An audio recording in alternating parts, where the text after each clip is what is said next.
All right, folks, we are back for our example problem video.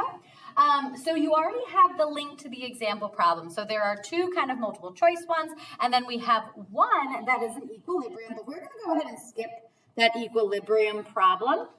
And then the last question, the on your own problem. Once we get done with this, I do want you to attempt the on your own problem. And I would like you to have that done and ready to go for when you come back into class after the new year.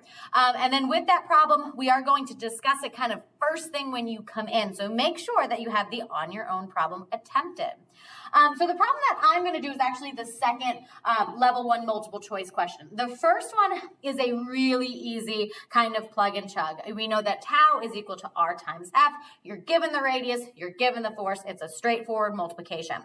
But the second one, this is a little bit more like your homework problems are going to be, where you have this rotating object, you're given several different radii, you're given different forces, and then you're told to figure out the torque based on those radii and forces. So that's why we're going to go ahead and do this second problem, because it's pretty much exactly like the homework problems you're going to have to do. So the first thing that we want to recognize are what forces are positive and negative. So you kind of have to approach this from the conceptual side first, because if you don't approach it from the conceptual side first and you don't give anything a positive or negative, you're not going to get the right answer. And that was the same thing before with our free body diagrams, right? You had to decide what forces were causing the motion and what forces were opposing the motion, because then when you did your F net is equal to M times A as our line 1, the line 2, that's where you plugged in those negatives. So that's going to be the same thing here. So remember that clockwise is actually going to be negative and counterclockwise is going to be positive. So really opposite of what we typically think. So looking at these, not only is this 80 newtons applied over a smaller radii than our 100 and our 12, this 80 newtons is going to be pulling this way, right? Because if it's going up in the perpendicular direction, so kind of think of that wheel that we had. If I'm going this way, then I'm trying to make it turn clockwise, meaning that this is going to be a negative force.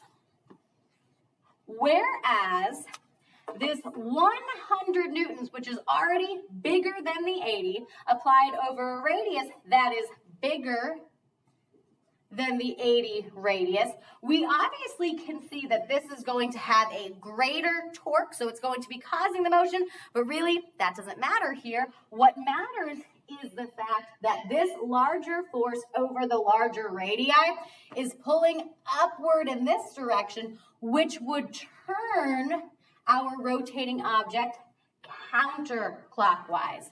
So making this the positive force or the positive torque. And we can already start to we'll say hypothesize, but we can kind of already see that our torque overall, or our net torque, is going to be positive. So what we're going to have here is that tau is equal to that RF sine theta, but really what we should be writing is tau net is equal to RF sine theta.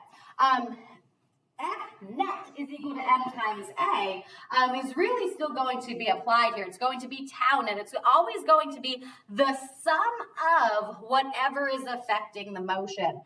So we even saw that in circular motion as well. So it's always going to be the net of everything. Notice that I can kind of just get rid of that sine theta, because both of these are being applied at 90-degree angles. So sine theta of 90 just goes to 1.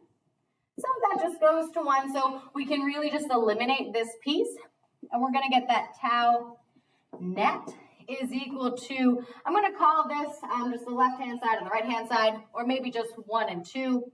So we have R1 F1 plus R2 F2.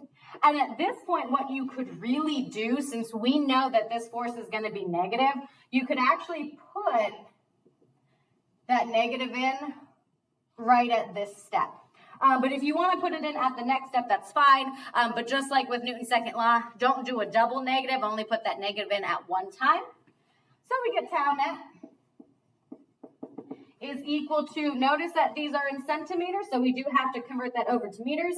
So we get 0.08 meters. I'm going to put that negative sign in, multiplied by 80 newtons, plus 0.12 meters multiplied by 100 newtons gives us a net torque of,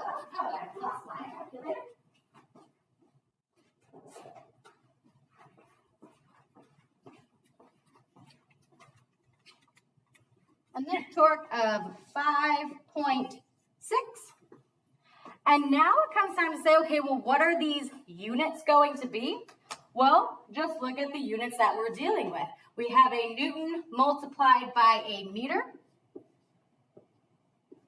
And that's actually just the unit for torque. A lot of kids will say a Newton meter just because it's really easy and quick to say, but it is indeed a Newton multiplied by a meter gives you your tau. And that's really all you have to do for these problems is just recognize your radii, recognize your force.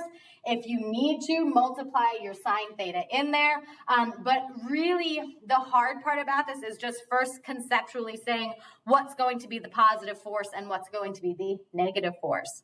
And again, we did get a positive answer, which makes sense because we are going to be going in that counterclockwise direction. So we will get a positive.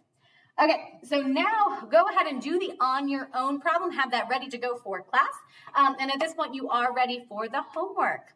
All right, email me if you have any questions.